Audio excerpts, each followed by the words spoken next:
Welcome to the how-to video for removing the Sonosite MT from the optional stand. We will demonstrate proper removal with and without the optional triple transducer connect, known as the TTC. For a system without the TTC, lock the wheels. Disconnect the transducer and any devices attached to the ultrasound system before removing it from the stand. When disconnecting the DC output cable from the back of the stand, be sure to grip from the textured area on the cable before pulling straight out. You may have to use a gentle twisting motion when pulling to release the cable.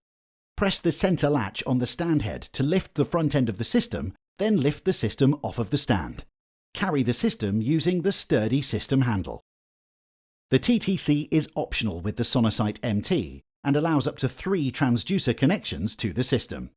If the system is connected to the TTC, first, lock the wheels before removing the system from the stand.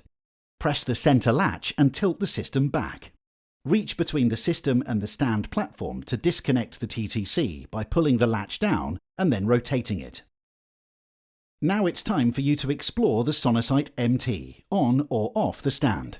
Watch the how-to videos on the Sonosite Institute or refer to the System User Guide for more information.